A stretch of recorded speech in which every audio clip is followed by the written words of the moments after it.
Hello there, you're watching the press preview, a first look at what is on the front pages. Time to see then what's making the headlines with the political commentator Adam Boulton and the Daily Mail's Whitehall editor Claire Ellicott. Lovely to see both of you. Welcome. So let's take a look then, shall we, at the front pages, starting with the Metro. It gets reaction from Sir Sadiq Khan to Donald Trump's false claim that he intends to introduce Sharia law in London. The Mayor suggests the US president has a crush on him. The Guardian hears that the government is pledging tens of millions of pounds in levelling up funds to deprived areas of Britain to try to head off opposition from Reform UK. The Eye leads on a medical breakthrough as gene therapy is successfully used to treat Huntington's disease for the first time. Daily Mail says the Prime Minister's top aide, Morgan McSweeney, was told by the electoral watchdog that he had to declare donations, but kept gifts of more than £700,000 secret. The Telegraph's front page features claims from the Manchester Mayor Andy Burnham that Labour MPs want him to challenge Keir Starmer for leadership of the party.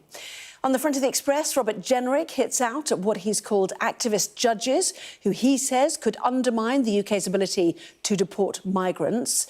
The Sun leads on claims that the Home Office granted asylum to a migrant from Afghanistan who then returned to the country on holiday.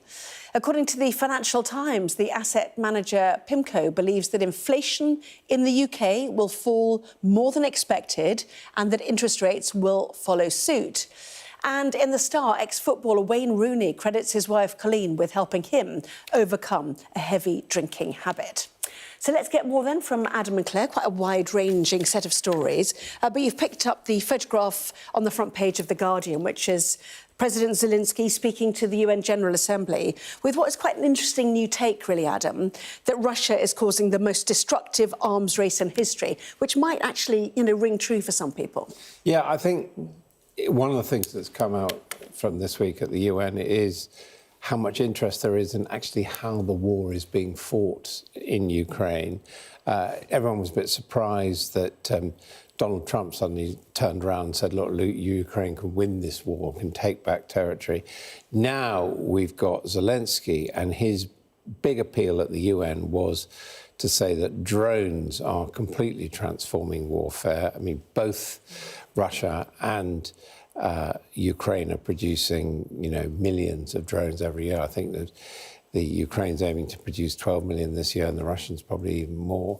So that's where the fighting is. These are deadly things that both monitor and attack from the sky. And the point which Zelensky is making is he's saying Russia is making advances in this, and that if you don't get on top of it, you're going to have to, protect your civilians by having, he says, kindergartens in bunkers underground and things like that. So he's saying, give us the money now to fight and defeat Russia, or we're all going to be prey, basically, for drone warfare. And it is interesting that, elsewhere outside The Guardian, on the Free Press, for example, the historian Neil Ferguson is making a very, very similar point. Yes, and it looks like tonight we have another drone incident at an airport in Denmark, this time in Aalborg. We saw what happened on Monday in Copenhagen and Oslo. The Norwegian Foreign Minister not necessarily connecting them yet, but it just shows that it is actually fairly straightforward to close a commercial airport. Well, we, of course, had it, you may remember, yes, at Gatwick some years ago. Yeah. Yeah, but I'm not sure that was one of these large drones. That might be ones that you could fly around your garden. Yeah. But these are large drones, and unless you shoot them down, you don't know where they come from. So it's already changing the face of something. We've seen the incursion in Poland, as old Polish airspace too, of large drones, even if they were decoys, some or all of them.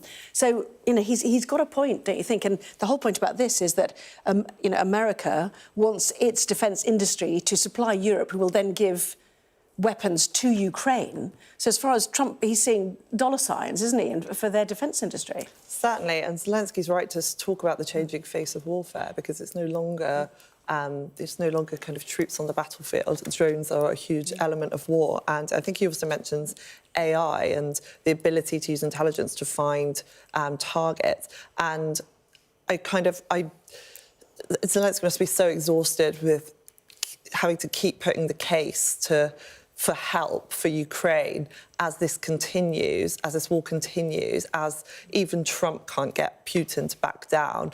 And we've heard, obviously, some warm words from Trump towards Ukraine that we all hope signal a big shift in America's attitude towards the war, and treasure some hope that that will result in some sort of policy intervention that will mean that Ukraine can, that this can be ended and that Ukraine can maintain its territory. But Zelensky must just feel so exhausted having to continue doing this and fight for his country and keep making the case as well for what seems to most of Europe is a fairly uncontroversial thing that Russia invaded. Although the Guardian does point out there's a sort of slight irony on the speeches this week that after his meeting with Zelensky, Donald Trump was saying that China was a paper tiger, not as strong as it was, and that could be defeated. And now you've actually got Zelensky saying precisely the opposite. Don't underestimate Russia. With their drones, they could threaten everybody. And the particular problem appears to be the massing of drones into a swarm interacting with each other through AI. Apparently, the success rate of drones is about 20%, but if you've got millions of them, you can afford it, and it's much cheaper than losing a tank. Adam, you're petrified. You're beginning to petrify me, I have to say. And just on the part of the Russians, we're no paper tiger. We're known as the bear. President Putin's spokesman, laughing it off effectively. And actually, it's yet another papers list, which is the washout of Trump's efforts this week. If we go to the front page of the Metro, and his extraordinary attack on the London mayor during his 57-minute-long address to the General Assembly of the UN, complaining about his teleprompter and the escalator. But amidst it, Khan is now starting to fight back. But to be fair, in the same way that Farage did about Ed Davies' attacks as well on him at the Lib Dem conference. Yes, so we've all heard Trump's comments that Sadiq Khan is a terrible mayor and that London is living under Sharia law, and their dispute is nothing new. This has been going on for years, ever since Khan, and perhaps before Khan allowed a blimp of Trump to be flown before he visited the UK over London. His attack was particularly vicious, given he's just come back from the state visit. And I think there was an initial response from the mayor's office that they wouldn't be dignifying these comments with a response. But Sadiq Khan clearly has changed his mind about that. He's accused Trump of having a crush on him. He's saying that he's living rent-free in the president's head.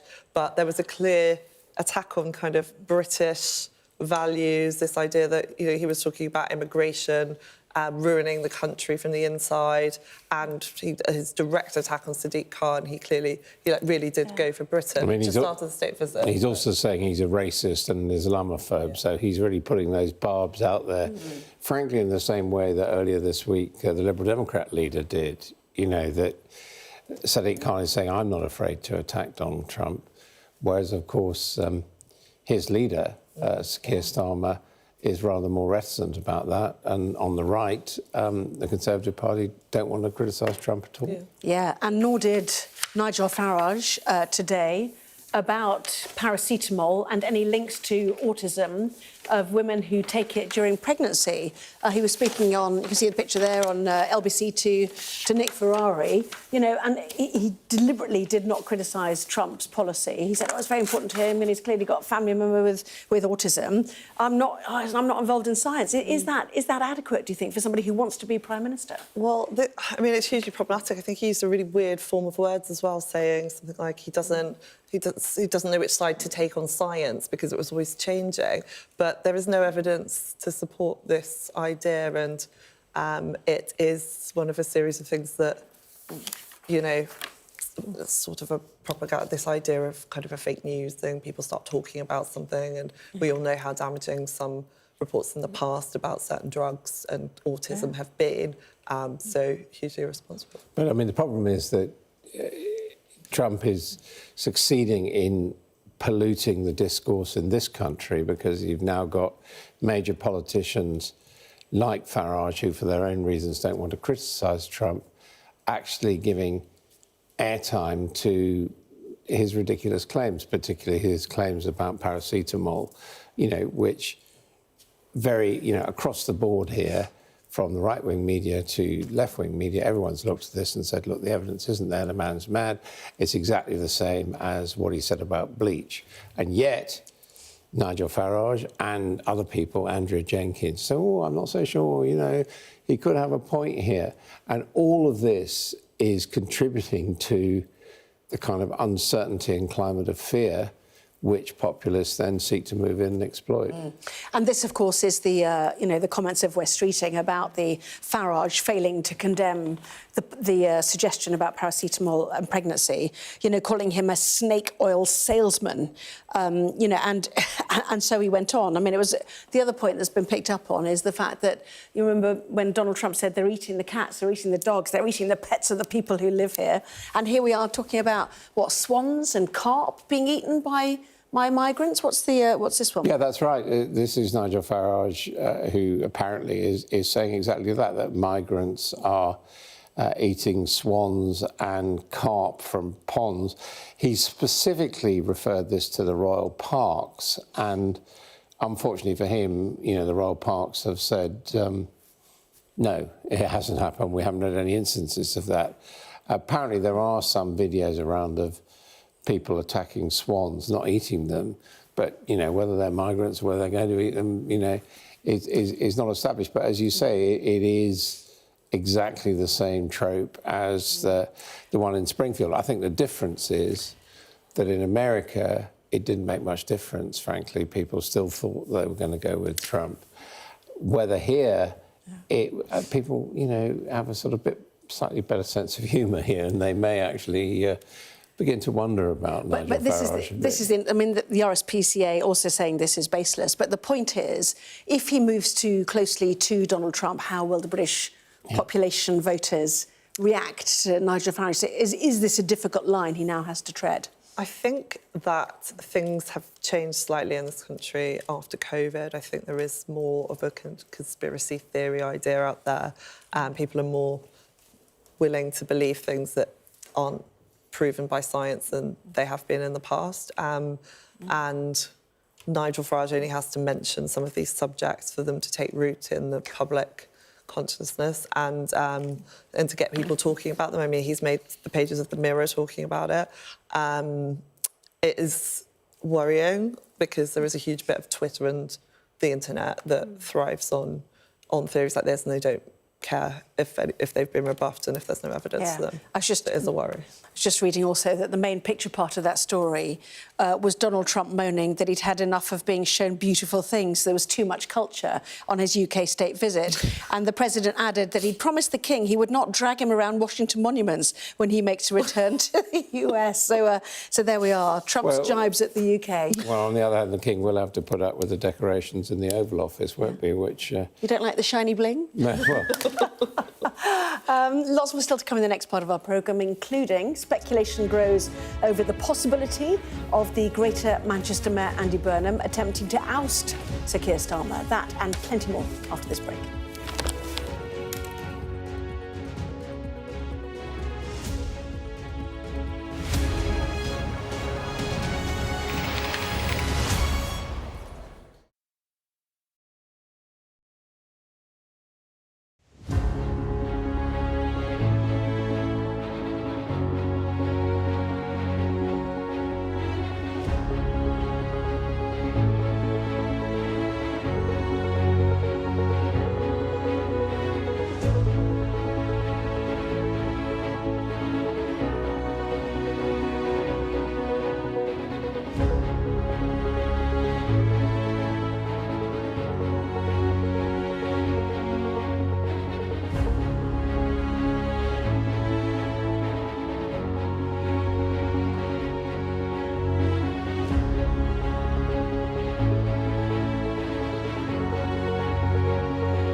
we arrive.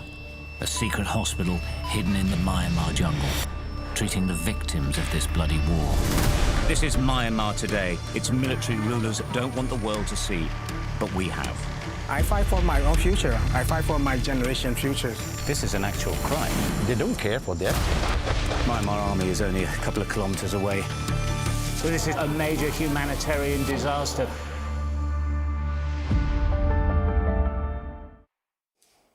Welcome back. You're watching the press preview with me once again, as you can see, Adam Boulton and Claire Ellicott. Welcome back to both of you. Let's head to the murky world of politics. I say that because Andy Burnham is on the front page of the Daily Telegraph, suggesting that Labour MPs have contacted him about ousting Sir Keir Starmer. There's a quote here. He did not rule out running again for the leadership, which he said was for other people in Westminster to make a decision about, but insisted he was not plotting to get back. Asked if any MPs had urged him to run, he said, "People have contacted me, yeah. I'm not going to say to you that that hasn't happened." So is he stirring the pot, Claire, do you think?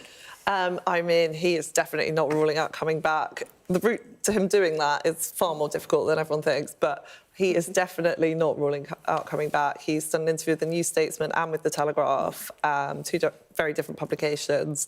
He's clearly trying to get a message out there. He was very critical in the New Statesman when he said Labour was it was divisive. The leadership of Labour was divisive.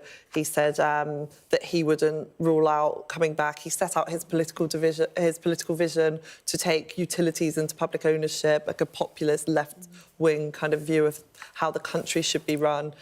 So he's setting out his political stall. He's not saying he won't run, and he's criticising the Labour leadership. And it's Labour conference this weekend, so I mean, it's not hard to conclude that he fancies a tilt at the top job. Yeah, I mean, you're going to hear a lot of the words Andy Burnham over the next few days. I mean, going into the conference, Labour conference, he's effectively the story out there. He insists that he doesn't want to be like Boris Johnson or Michael Heseltine, sort of arriving at conference and becoming an alternative sort of prince across the water. However, he is doing 3 events at the conference, including one, basically a panel talking about an alternative strategy. And he has done at least 2 interviews in advance, this front page interview on the Telegraph and a very long article by Tom McTague, the editor of the New Statesman. Now, what's interesting about the McTague article is it is the pair, really, with a profile and interview that he did with Keir Starmer. And the interview with Keir Starmer was deeply depressing. Keir Starmer almost, saying, "I'm not enjoying this job, I don't know what I'm doing."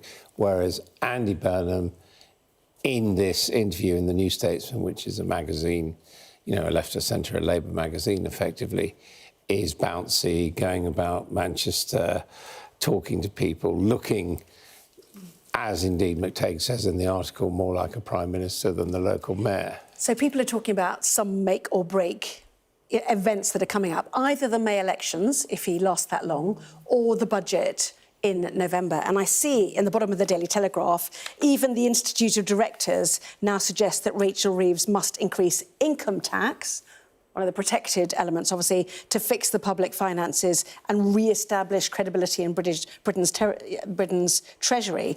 And I also see in this article in the Telegraph, Andy Burnham has directly criticised Sir Keir, warning that Number 10 has created a climate of fear among MPs and accused his administration of creating alienation and demoralisation in the party, which takes us, if we've got it, to the front page of The Times, which is coming, I'm told, which is all about the prospect of dropping the cap on child benefits, the 2-child cap on child benefits, which will be a gift to both the membership of Labour and indeed to many MPs who believe it's the quickest route to saving child poverty. So is that a way for Sir Keir Starmer to, get back in and undo some of this impression of him? Well, this is a think tank report. Yes.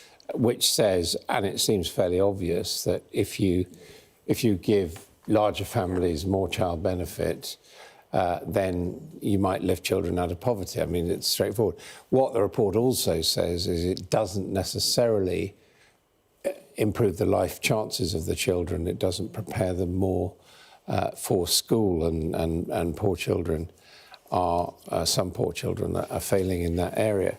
But, you know, this is the problem, that there's just going to be a constant auction between now and November the 26th as to what the government should do about the economy, what it should do in the budget. And there does appear to be a vacuum at the top of the government in terms of them offering any leadership or any hints of the direction in which they're going from the Prime Minister and from the Chancellor. Yeah, let's just see the Mirror as well. Burnham throws up the challenge. You know, Britain needs wholesale change. Are we up for that wholesale change? Yes, I'm happy to play any role in that. We've only got 10 seconds left, but, you know, from have I got time to ask you? Yes or no, how much in trouble is Sir Keir Starmer? Is he? He's definitely in trouble. Adam? Yeah, he's clearly in big trouble. OK, Adam, Claire, thank you both very much indeed. More from you in Sky News at 11. Back in a moment. I'm Dominic Waghorn, Sky's International Affairs Editor, covering a world that seems to be unravelling. It's not his country, it's ours. Sky News, the full story first, free wherever you get your news. It's half an hour now past the deadline that Hamas issued, and we've now seen a third barrage of rockets coming in.